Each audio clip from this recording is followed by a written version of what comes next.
안녕하세요. 자유와 민주화 산책가자의 김성원입니다. 오늘은 저희가 특별히 야외에서 인사를 드리게 되었는데요. 오늘 함께 해주실 패널분들 먼저 소개시켜 드리겠습니다. 지난 회차에 이어서 오늘도 같이 인사드리게 되었는데요. 대학생 대표로 참여해 주신 김지원님 모셨습니다. 안녕하세요. 네, 안녕하세요. 김지원입니다. 네, 또 보게 되니까 너무 반갑습니다. 저도 반갑습니다. 오늘 또 그 컨셉으로 양산도 이렇게 딱. 오늘 햇빛이 너무 세가지고요. 네, 저도 하나 있었으면 좋겠네요. 네. 같이 씌워드릴까요? 예, 이따가. 네.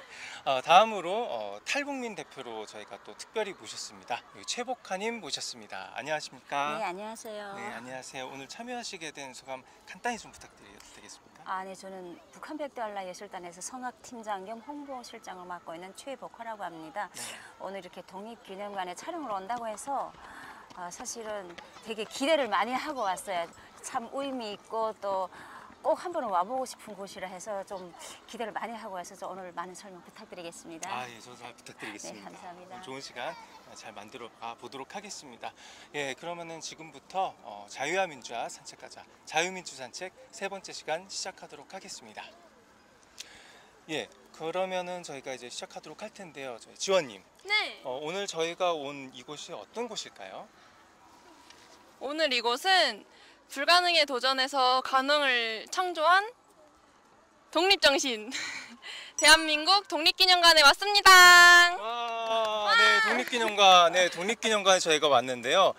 독립기념관은 저희가 정말 많이 말씀은 들어봤는데 저는 오늘 되게 처음 와봐요. 저도 사진으로만 보다가 와보는 건 처음인데 정말 기대가 됩니다. 네, 풍경이 되게 그 숭고함과 아름다움이 공존하는 그런 곳인 것 같습니다. 예, 그래서 되게 넓고 또한 저희가 오늘 배울 것도 되게 많아요. 그래서 저희가 다 돌아볼 수가 없잖아요. 그래서 저희의 오늘 견학을 도와주실 강사님 한 분을 초대해서 모셨습니다. 대한민국의 역사 지킴이 최진 강사님 모셨습니다. 강사님 나와주세요. 환영합니다. 감사합니다. 나와주세요. 반갑습니다. 안녕하세요. 대한민국 역사지킴이 역사 강사 최진입니다. 오늘 이 미남 미녀 MC분들하고 같이 이렇게 또 촬영을 진행하게 되었는데요. 오늘 저희가 이렇게 독립기념관을 한번 돌아볼 겁니다. 독립기념관이 뭐 하는 곳일까요? 독립을 기념하는 곳 아닐까요? 제가 하려고 그래요. 네, 아주 정확하게 네. 말씀을 잘 해주셨습니다. 저희가 지금 촬영을 하고 있는 장소는요, 이미 독립기념관 내부로 들어와 있습니다. 이제 이 방송을 시청하시는 분들이 독립기념관에 들어오시게 되면 먼저 저쪽 풍경을 한번 보실 수 있는데요. 이제 처음 시작 부분에서 이제 결의 탑이라고 보이는 부분과 태극기가 엄청 많이 꽂혀 있는 장면을 처음으로 마주하시게 될 겁니다. 저기 탑이 있는데요. 혹시 저 모양을 보고 생각나시는 거 있으신가요? 약간 뭐 V자 같기도 하고. V자. 보기엔 그냥 쌍둥이 빌딩처럼 양옆에가 똑같이 생기긴 했네요. 네, 맞습니다. 이게 사실 사람마다 느끼는 바가 다 다를 수가 있는데요. 누군가는 또 이 대한민국이 독립을 하고 이제 활활 날아오르는 날개다라고 표현을 하기도 하고, 아니면 뭐 두 손을 이렇게 모은 것 같은 오, 그런 맞습니다. 느낌이 네, 그래서 이렇게 우리 대한민국이 좀 더 잘 발전할 수 있도록 기도하는 손이다라고 표현을 하기도 하는데요. 네네네. 51m 높이의 결의 탑을 또 이제 입구에서부터 먼저 맞이할 수가 있습니다. 그 다음에 쭉 이렇게 독립기념관을 이제 이동하시다 보면은요, 태극기가 엄청 많이 꽂혀 있는 이 공간을 또 확인하실 수가 있는데요. 그럼 제가 또 퀴즈를 하나 드려보겠습니다. 태극기가 몇 개 정도 꽂혀 있을까요? 잠깐만 기다려주세요. 제가 한번 세볼게요. 네. 하나, 둘, 셋, 넷, 다섯, 여섯, 일곱, 여덟, 네. 열. 이렇게 세시면 저희가 오늘 해 떨어질 때까지 여기 있어야 되거든요. 좀 이왕 개수를 또 상징적인 개수를 또 이렇게 설치를 해뒀습니다. 힌트를 드리자면 저희가 또 독립기념관에 와 있다 보니까 독립과 연관이 많은 숫자인데 혹시 몇일까요? 몇일까요? 3일절? 뭐 3일절. 독립일 기념이 아닐까요? 며칠이죠 그럼? 8월 15일. 그럼 몇 개가 꽂혀 있을까요? 815개? 정답입니다. 정말요? 네. 진짜요? 815개를 일일이 다 세려면 저희가 집에 못 갈 뻔했는데 다행히 선장님이 잘 맞춰주셔서, 네, 그래서 우리가 이렇게 815개의 또 태극기 한마당을 지나면 오른쪽에 보시는 이 결의 집이라는 곳을 마주하시게 됩니다. 상당히 크죠? 네, 그래서 거의 축구장 한 개 크기 정도다라고 조금 쉽게 생각을 하시면 되는데요. 지금 보시면 지붕이 뭘로 만들어졌죠? 기와. 아, 맞습니다. 예, 기와로 만들었죠. 그래서 구리로 만든 기와가 씌워져 있는데요. 이 결의 집 같은 경우에는 동양 최대의 기와집이다라는 그런 명칭까지 붙어 있습니다. 그래서 동양에 있는 기와 건물 중에서 가장 큰 규모를 또 자랑해주기도 하고요. 청와대 느낌도 좀 나요. 네, 약간 그런 느낌도 또 나죠. 네. 그래서 그런 느낌들도 또 마주해 보실 수가 있고, 북경에 보면 엄청 유명한 또 랜드마크가 하나 있습니다. 이 문과 관련된 건데, 엄청 유명한 문. 천안문. 아, 맞습니다. 천안문보다 큰 크기를 이 결의 집에 또 이렇게 보여주고 있습니다. 너무 잘 알고 계셔서 제가 할 일이 별로 없을 것 같은데, 입구를 지나서 우리가 결의 집으로 또 이동해서 조금 더 설명을 해드리도록 하겠습니다. 이 입구에서부터 결의 집을 쭉 둘러보시면은요, 좀 느끼실 수 있는 게 있습니다. 이 독립기념관이 완공이 된 게 1987년 몇 월 며칠일까요? 그것도 혹시 8월 15일. 아, 맞습니다. 네. 이렇게 묻어가는 거예요. 네, 설명드리는 보람이 있는데요. 1987년 8월 15일에 또 이제 준공이 돼서 열었습니다. 근데 87년이면 앞뒤로 대한민국에 엄청 큰 행사가 두 개가 있었는데요. 어떤 거였을까요? 팔로 앞뒤로. 네, 87년 앞뒤로. 80. 아시안 게임. 그죠. 86년에 서울 아시안 게임이 있었고, 올림픽. 그죠. 88 올림픽이 또 네네네네. 있었습니다. 네, 상당히 지적인 MC분들하고 제가 함께하고 있는데요. 그렇다 보니까 전반적으로 이렇게 올림픽의 느낌을 좀 많이 마주하실 수가 있습니다. 결의 탑도 그렇고, 결의 집도 그렇고, 86년 그리고 88년 이제 한국을 방문할 많은 외국인들을 대상으로 해서 동서양의 조화가 좀 잘 느껴지는 그런 부분으로 이제 건축을 하고 디자인에 많이 신경을 썼다라고 이야기를 하고요. 고려에 유명한 그 수덕사 대용전이라는 또 절이 있습니다. 그래서 그 절을 본따서 이렇게 모양을 디자인했다라고 합니다. 상당히 볼 때 딱 입구에서부터 웅장한 그런 느낌을 또 받을 수가 있습니다. 뭔가 민족의 기상의 어떤 웅장함도 굉장히 많이 느껴지는 것 같아요. 그렇죠. 예. 그리고 그게 가장 잘 느껴지는 부분이 저 가운데 동상인데요. 예, 저 가운데 동상이 바로 오늘 우리가 차차 구경할 독립기념관의 핵심적인 주인공들이다 라고 생각을 해주시면 될 것 같습니다. 한번 가까이 이동해 볼까요? 네, 알겠습니다. 한번 같이 가시죠.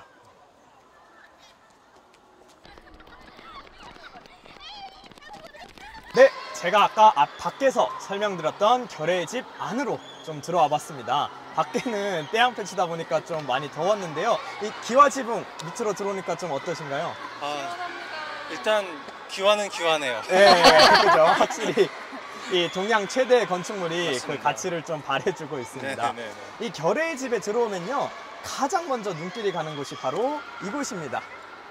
엄청난 동상, 많은 사람들이 뭔가 앞으로 나아가고 달려가는 듯한 동상을 마주하실 수가 있는데요.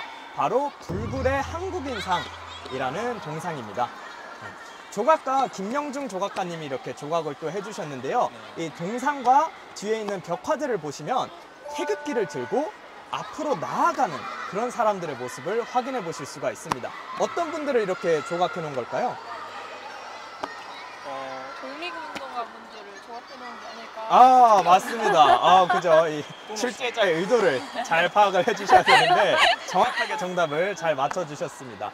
그래서 이 대한민국의 독립과 자유를 위해서 어떠한 시련이나 고난이 있어도 이렇게 다 뚫고 앞으로 나가는 그런 독립운동가 분들의 그런 지조, 기계, 그런 것들을 이렇게 동상으로 표현해 놨다라고 생각하시면 됩니다. 우리가 흔히 독립운동가 분들에 대해서 공부는 많이 해봤을 수 있지만 마주보거나 하는 게 아니다 보니까 주로 사진 자료나 글이나 그림으로 많이 마주할 수가 있잖아요. 네네. 그렇다 보니까 그런 느낌을 받기가 쉽지 않은데 이 결의 집에 오시면 이 동상에서 상당히 웅장하고 앞으로 나아가는 듯한 그런 느낌을 받으실 수가 있습니다. 어떻게 좀 그런 느낌이 드시나요? 그 웅장하면서도 그 웅장하면서 숭고한데 그 안에서 피어오르는 그 자랑스러움이 같이 느껴져서 뭐라고 형용할 수 없는 그 복합적인 감정이 솟아오르는 것 같습니다. 네, 맞습니다. 상당히 그런 웅장함도 있고 감사함 또 안타까움 그런 여러 가지 맞습니다. 복합적인 감정을 말씀해 주셨는데요. 그러면 과연 어떤 분들이 이 동상의 주인공들이 어떤 분들인지, 어떤 분들이 이 대한민국의 독립을 위해서 많은 수고를 해주셨는지 저희가 본격적으로 내부 전시관에 들어가서 한번 같이 살펴보도록 하겠습니다. 네, 알겠습니다. 내부 전시관은 조금 더 시원하겠죠? 네. 또 기와는 기와니까. 이게 진짜 그렇죠. 기와 아니니까. 아, 그죠? 네. 진짜 아니니까. 네, 그럼 안으로 한번 이동해 보겠습니다. 네, 가시죠. 네, 우리가 이제 결의 집을 지나서 좀 더 안쪽으로 들어왔는데요. 결의 집에 두 가지 또 숨겨진 에피소드가 있습니다. 한 가지는 이 멋있고 웅장한 결의 집이 한번 공사가 완공되기 전에 화재가 크게 났었습니다. 네, 그래서 네, 거의 또 전소가 되었었습니다. 아이고. 네, 근데 또 그때는 가장 가까운 그런 소방서가 한 10km 넘게 또 떨어져 있었기 때문에 초기에 이렇게 화재를 진압하기도 어려워서 이렇게 안타깝게 이런 사고가 한 번 있었고요. 두 번째로 이 결의 집에 숨겨진 비밀이 한 가지 있습니다. 어떤 거냐면 밖에서는 알 수가 없고요. 바로 저 기와 끝에 열선들이 쫙 깔려 있습니다. 예, 왜 열선이 깔려 있을까요? 춥지 말라고. 아, 그죠. 예, 춥지 말라고. 예, 결의, 춥지 말라고. 예, 결의 집이 네. 추우면 안 되니까. 네네네. 예, 이 겨울에 네. 고드름 같은 게 왜 끝에 이렇게 많이 이렇게 맺히잖아요. 네. 근데 워낙 큰 건축물이다 보니까 큰 고드름이 이렇게 맺혔다가 떨어지면 이제 엄청난 사고로 이어질 수가 있겠죠. 그래서 그런 사고들을 방지하기 위해서 처마 끝에 이렇게 열선을 쭉 깔아뒀습니다. 예. 안전사고에 그렇죠. 예. 그래서 나중에 이 독립기념관을 겨울에 방문하시는 분들은 과연 저 사람이 거짓말한 거 아니야? 한번 해서 실제로 고드름이 맺히는지 안 맺히는지 한번 확인해 보시는 것도 재미난 그런 관람 포인트 중 하나가 될 것 같습니다. 네, 감사합니다, 강사님. 이제 저희가 본격적으로 이 내부 전시관들을 한번 살펴볼 텐데요. 이제 둘러보시면 아시겠지만 전시관 이름이 다 순 우리말로 되어 있습니다. 1관의 이름이 뭐라고 되어 있죠? 별의 뿌리. 아, 결의 뿌리라고 되어 있죠. 예전에는 저게 민족정통관, 그리고 또 2관 같은 경우에는 근대 민족문화관 뭐 이런 식으로 한자어를 섞어서 썼었는데요. 순 우리말로 개편을 하면서 1관의 경우 결의 뿌리, 2관의 경우 결의 실현, 이런 식으로 이름들을 순 우리말로 바꿨습니다. 귀에 더 잘 들어오는 것 같아요. 네, 조금 결의 더 뿌리. 우리한테 이해하기도 쉽고, 네네네. 그리고 이 독립기념관이라는 취재도 또 잘 맞는 그런 활동이 아닐까 싶습니다. 네. 1관의 경우는 이제 옛날 우리 이제 뭐 반만년 역사다라고도 이야기를 하는데요. 한반도에 있었던 수많은 외침들을 이겨내면서 역사와 자유를 지켜낸 그런 것들을 이제 감상해 보실 수 있는 전시관입니다. 그래서 선사시대 유적들도 만나보실 수가 있고, 시청자분들이 많이 알고 계실 이순신 장군의 난중일기 이런 것들도 보실 수가 있습니다만, 저희가 오늘은 또 나눠야 될 이야기들이 많기 때문에 저희가 2관부터 한번 이동해서 관람을 시작해 보도록 하겠습니다. 네, 한번 가보실까요? 네, 가시죠. 네, 저희가 2관 결의 실현으로 이동을 했습니다. 2관 결의 실현인데 어떤 내용을 좀 담고 있을까요? 이 관은? 일제강점기의 어떤 초창기 시작에 대해서 다루고 있지 않을까. 아, 맞습니다. 실현이라는 문구에서 이제 좀 체감을 하셨을 수 있는데요. 그런 실현도 담고 있고, 그 이전에 조선이 개항을 하는, 어떻게 이 좀 뭐 세국 정책, 흥선대원군 이런 이야기들을 많이 들어보신 시청자분들도 계실 수가 있는데요. 과연 어떻게 조선이 개항을 하기 시작했고, 다른 나라들과 어떻게 이렇게 관계를 맺어가기 시작했으며, 그러다가 어떤 식의 그런 과정을 거쳐서 일제시대로 넘어가게 되는지, 그 사이 중간고리 역할을 해주는 것이 바로 이 결의 실현관이다 라고 생각을 해주시면 될 것 같습니다. 본격적인 이야기는 한번 이동하면서 한번 같이 들어볼까요? 한번 이동해 보시죠. 지금 보고 계신 건 어느 나라일까요? 영국? 맞아요. 정답이 나왔는데 사실 저는 당연히 조선이라는 답이 나올 줄 알았는데 MC분이 정답을 잘 맞춰주셨습니다. 아, 표정이 조선 같진 않았다. 네, 맞습니다. 일본인데요. 근데 왜 갑자기 결의 실현인데 일본이 나오냐? 우리나라가 이제 개항을 본격적으로 하기 시작한 게 이제 강화도 조약이라고 많이들 알고 계시는데요. 우리가 일본과 체결했던 조약이죠. 근데 강화도 조약의 모티브가 된 사건이 바로 이 페리 제독이 일본을 개항하는 과정입니다. 그래서 상당히 흡사한 부분을 많이 발견하실 수가 있는데요. 일본이 페리 제독이 군함을 막 끌고 와서 개항하자 막 이렇게 하니까 마지못해 개항을 하는, 약간 우리나라랑 좀 비슷하죠, 개항 과정이. 일본이 거기서 교훈을 얻은 거죠. 이런 식으로 해서 좀 뭐 잘 모르는 나라한테 불평등 조약 맺어서 좀 이렇게 뜯어먹으면 되겠다. 일본이 먼저 좀 그렇게 뜯어먹힌 거죠. 나쁘네요. 어떻게 보면 나쁘고 어떻게 보면 또 똑똑하고 영악하고 뭐 그런 척. 그래서 일본이 먼저 미국에게 이렇게 개항을 당하고 그 과정을 비슷하게 적용해서 우리나라에 한 것이 바로 강화도 조약이다라고 생각하시면 될 것 같습니다. 그래서 우리가 강화도 조약을 공부하기 전에 먼저 일본의 개항 과정을 또 설명을 하고 있고요. 한번 또 계속 쭉쭉 이동해 보겠습니다. 네, 근대 교육의 시작이라고 쓰여 있는데 여기 이것에 대해서 설명해 주실 수 있나요? 네, 물론입니다.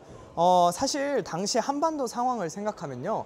그렇게 막 우리가 지금 사극에서 볼 수 있듯이 이쁜 한복 막 나오고 뭐 맛있는 고기 먹고 그런 모습보다는 조금 그런 어두운 그런 공간이 좀 당시 한반도의 상황이었습니다. 시대적인 상황도 있었고 이 한반도에서 가장 필요했지만 가장 뒤떨어진 두 가지 분야가 있었습니다. 바로 한 가지 분야가 교육이고요. 한 가지 분야가 의료였는데요. 이 근대 교육의 발전에 있어서 또 빼놓고 이야기할 수 없는 분들이 바로 선교사님들입니다. 그래서 왜냐하면은 우리나라는 아직까지 그런 개국을 이렇게 개항을 한 지가 얼마 되지 않았고 대한민국의 이 기독교 역사를 전하기 위해서 오신 선교사님들이 이 교육과 의료 분야에 있어서 상당히 많은 노력을 해주셨는데요. 거기서 많이 볼 수 있는 것들이 여기도 나와 있는 배재학당이라든지 유경공원 이런 학교들입니다. 간단하게 조금 소개를 해드리자면요. 배재학당의 경우 아펜젤로 선교사님이 정동에 또 세워주신 그런 학교다라고 생각을 하시면 되는데요.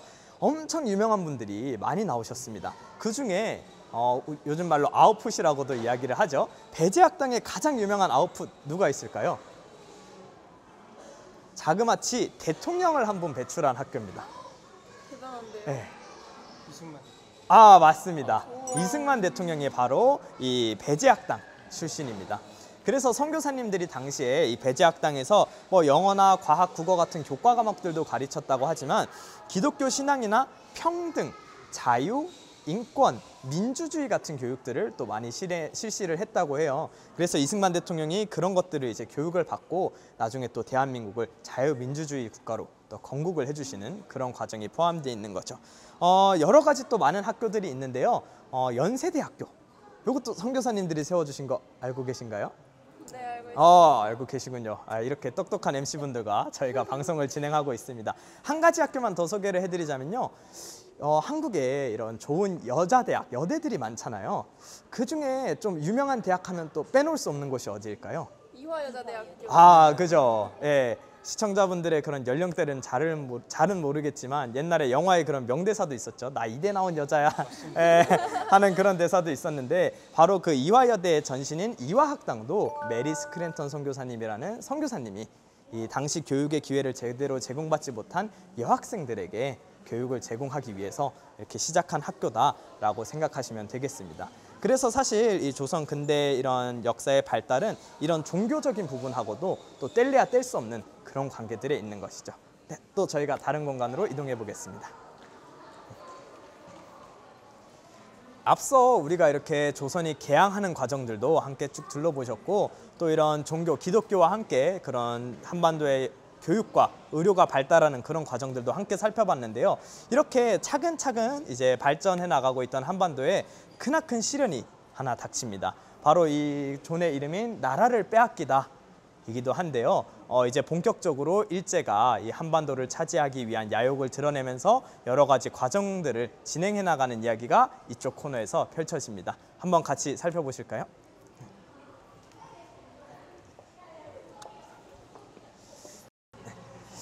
일제에게 이제 나라를 빼앗기는 과정 중에서 정말 많은 사건들이 있었는데요. 저는 뭐 명성황후가 이제 시해된 사건이나 그런 것들은 워낙 또 잘 알고 계시겠지만 저는 또 가장 가슴 아픈 역사 중 하나가 이 청일전쟁과 러일전쟁이라고 생각을 합니다.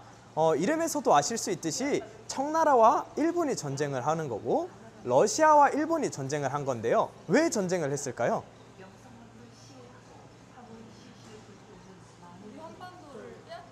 맞습니다. 그래서 제가 이게 가슴 아픈 역사를 잘 보여주는 대목이다라고 설명을 드렸는데요.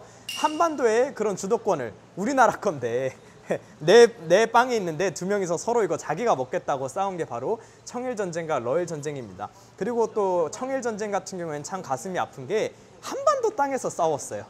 한반도 땅에서 한반도를 차지하기 위해서 청나라와 일본이 싸웠는데요. 지금은 우리나라가 이렇게 국방력도 상당히 강한 그런 튼튼한 나라가 됐는데 당시 고종이나 이런 여러 사람들의 그런 잘못으로 인해서 정말 약한 국방력으로 인해서 이렇게 남들이 우리나라 땅에서 싸워도 아무 말 한마디 할 수 없는 그런 또 가슴 아픈 역사가 있죠. 그래서 우리가 이런 독립기념관들을 쭉 공부하시면서 이런 역사를 반복하지 않기 위해서 우리가 공부도 많이 하고 대한민국이 더 튼튼하고 발전될 수 있는 나라로 만들어야겠구나, 이런 교훈들도 함께 배워가시면 좋을 것 같습니다. 또 이동해 보겠습니다.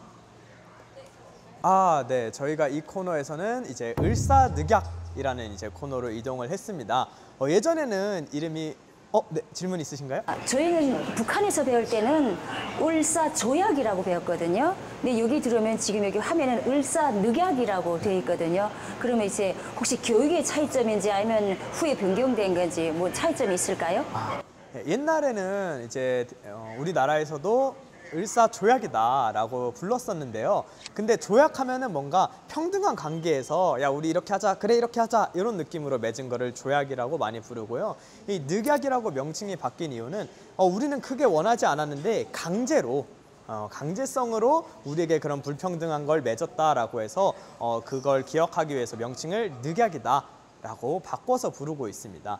이 을사늑약이 사실 이 일제시대로 넘어가기 전에 가장 또 가슴 아픈 그런 부분 중 하나인데요. 뭔가 전쟁을 해서 그래서 우리가 전쟁에서 패배해서 나라를 빼앗긴 게 아니라 워낙 국력이 약해지고 돌아가는 세계 정세에 우리나라가 빨리 적응하지 못하고, 그 다음에 이 조정에도 이런 조선의 그런 이익보다는 다른 나라들의 이익을 중요시하거나 자기 개개인의 이익을 중요시한 사람들 때문에 우리가 전쟁이 아니라 그냥 이렇게 옛날엔 조약이라고 불렀듯이 서명을 하면서 나라를 빼앗기게 되는 그런 과정을 지금 딱 마침 나왔는데요. 우리가 이렇게 확인해 보실 수가 있습니다. 이토 히로부미와 우리가 흔히 을사오적이라고도 부르는 사람들의 모습을 이렇게 확인해 보실 수가 있습니다. 이렇게 한반도에 대한 지배를 본격적으로 시작한 일본은요, 독립 그리고 자유를 울부짖는 그런 독립투사분들을 점점 억압해 나가기 시작합니다. 일제시대가 시작되고 나서요, 전국적으로 16개 이제 도시 정도의 감옥들이 있었는데요. 3.1운동 그리고 이런 독립투사분들의 독립운동이 이어지면서 이 감옥은 점점 늘어서 30개가 넘는 개수까지 이르게 됩니다.